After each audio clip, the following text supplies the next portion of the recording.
Et comment est-ce qu'on arrive à structurer le mieux possible pour que ce soit le plus facile possible, pour même pas qu'ils pensent aller avec quelqu'un d'autre, parce que nous, on est à leur écoute et on entend leurs préoccupations et on s'assure de structurer une transaction qui soit, le plus facile possible pour eux. Parce que du coup, en général, on arrive à l'avoir avec des termes tout à fait acceptables pour nous, en général reflétés dans le prix. Voilà, donc c'est pour ça C'est qu'on nous, on c'est a c'est commencé avec le hors marché parce qu'on aime bien ça et parce qu'en en fait, we also like the chase. On aime la on aime la chasse. et c'est là où justement tu peux créer de vrais multiples, avant même, de faire, la transaction, quoi. Ouais, juste Super. avant la transaction et puis dépendamment de comment on structure tout ça, on peut aussi se dire que dans certains cas, tu sais, c'est pas forcément juste le prix. Dans certains cas, c'est aussi les termes. Il y a d'autres termes. Par exemple, on a fait une transaction dans le passé où on l'a mis sous contrat. Nous, il fallait qu'on travaille avec la ville pour avoir des permis, et cetera. Donc, on était content en fait que de notarier 6 mois plus tard. Parce que pendant cette période-là, bah, on a une procuration du propriétaire, mais c'est pas nous qui payons les taxes, l'assurance, et cetera. Donc, c'est pas juste, quand on dit les termes, c'est pas juste le prix. Il y a d'autres variables qui font que ça peut nous donner un avantage en fonction de la manière dont on l'a structuré. Super. Maintenant, pour revenir sur la construction, j'ai l'impression que c'est quelque chose sur laquelle tu vas beaucoup te concentrer, ou bien tu t'es beaucoup concentré ces derniers mois et limite, j'ai l'impression que tu as envie de basculer, enfin, peut-être pas à 100%, mais au moins à 80%, sur les prochains deals qui arrivent déjà. Pourquoi est-ce que tu es rentré dans ce, j'ai envie de dire, ce bourbier?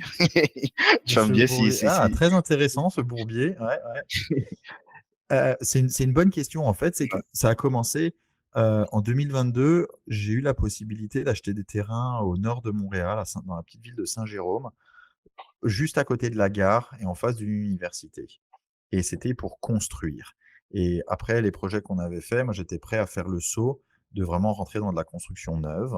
Alors ce projet-là a Et beaucoup justement, évolué depuis pourquoi est-ce que parce tu que penses à la construction? Je dis parce que je vis à peu près la même chose avec un partenaire. On a aussi un deal de construction. Rien que mmh les emmerdes d'obtenir ce permis de construire, justement, tout est lent en fait. Rien, tu peux rien faire. On n'improvise pas, quoi. Tu as des trucs où tu peux prévoir pour 6 mois, pour 9 mois, et tu passes 2 ans, 3 ans dessus, quoi. Donc, ouais. pourquoi est-ce que toi, tu rentres dans ce truc-là et ensuite tu pourras développer comment est-ce que ça se passe, quoi. Alors, il y a plusieurs volets à cette question. La première chose que je vais te dire, c'est qu'on est payé en fonction de la taille des problèmes qu'on résout et comme quelque part, ça fait beaucoup de peur à plein de gens, il y en a moins qui le font, donc en général, ça paye plus. On est mieux rémunéré. Deuxièmement, la construction neuve, un des avantages, c'est que nous, ça nous donne une classe d'actifs qu'on est content d'avoir pendant les 20 prochaines années, parce que comme on l'a construit, on sait que c'est bien construit. Puis c'est vrai qu'au début, il y a quand c'est bien construit, il y a beaucoup moins de maintenance à faire que sur des bâtiments qui ont 70 ou 80 ans, qu'on a rénovés, et qu'il y a toujours un peu quelque chose qui, à moins que tu aies tout refait, tout refait, tout refait, il y a toujours un peu quelque chose qui commence à partir en vrille. Ça dépend. Nous nous, c'est une catégorie d'actifs qu'on aime bien, aussi parce que en général, c'est des loyers qui sont un petit peu plus élevés et ça attire une clientèle un petit peu différente. En général, un peu meilleure, on va le dire comme ça. Donc et puis surtout, ça, les 3 premiers, c'est quand même très, j'allais dire factuel. Après ça, l'autre qui est beaucoup moins tangible, c'est que nous, là où on prend du plaisir, c'est qu'on aime créer. On aime jouer et faire les plans avec l'architecte. On aime avoir une vision et créer quelque chose qui correspond à cette vision en fonction du but. On le sait tous, il y a une grosse crise du logement au Canada. On a besoin de construire des centaines de milliers de logements les prochaines années et nous, si c'est la contribution qu'on peut faire, eh ben, c'est ce qu'on va faire. Alors maintenant, c'est vrai ça peut être très frustrant de temps en temps, ça prend du temps, c'est quelquefois un peu plus dur, mais on y prend aussi beaucoup de plaisir. Yes, de toute façon, le gouvernement, il n'est pas en capacité de le faire. D'où c'est obligé que ça passe par du privé, par des personnes comme toi, Mmh mh. des gens qui vont prendre du risque pour donner un lieu de vie aux personnes et en même temps gagner de l'argent, ce qui est tout à fait normal. Donc, Mmh. yes. Et comment est-ce que là, pour ce projet-là, ça va être ta première fois ou? Alors, on a fait des grosses rénovations sur certains projets. Là, on en a commencé un parce que là, j'ai commencé à parler d'un projet, donc les terrains qu'on a assemblés, c'était à la Mhm, base pour faire un 16 logements. mhm, En même temps, une fois qu'on a réussi donc on a mis, 8 mois pour avoir le permis de construire. Une fois qu'on a eu le permis de construire, la ville nous a dit: «Ah bah, tu sais, on est en train de changer le zonage, tu pourrais avoir plus de densité». Merci de me le dire une fois que j'ai mon permis.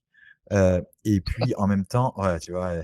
Et non, mais ça m'a gardé éveillé la nuit de temps en temps. En même temps, j'avais une voisine qui est venue me voir en me disant: «Bah, tu sais, moi, je serais vendeur, j'ai un grand stationnement, ça pourrait être bien pour ton projet» et cetera. Donc en fait, en combinant les 2, on a réussi à transformer le projet de 16 unités en 43. ah 43 ouais. unités résidentielles. Et on avait du commercial au rez-de-chaussée, on est passé de quasiment 4 000 à 7 000 pieds carrés. Et puis, on a un grand stationnement souterrain. Ça, ce projet-là, ça fait 2 ans que je travaille dessus. J'ai beaucoup appris. Mhm, En même temps, c'est vrai qu'un beaucoup plus gros projet veut dire des coûts beaucoup plus importants. On a réussi à tout, financer nous-mêmes jusqu'à maintenant, puis il y a un moment où on peut plus.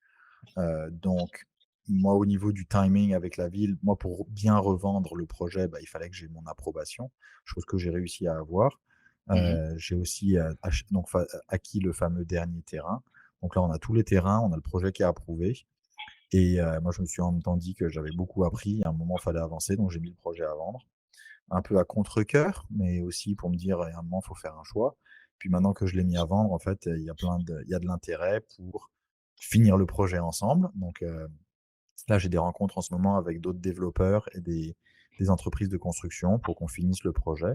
Et puis aujourd'hui, en cette, belle journée d'octobre où on enregistre ce podcast, la Banque du Canada vient d'annoncer une nouvelle baisse des taux d'intérêt, ce qui est excellent pour nous, ouais, parce que c'est-à-dire que l'argent emprunté coûte moins cher, donc on peut mhm. avoir plus de financement.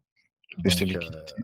plus de liquidité pour construire le projet. Donc là, le projet est naturellement en train de s'améliorer et ça nous encourage beaucoup. Donc maintenant, on va voir si c'est pas encore sûr.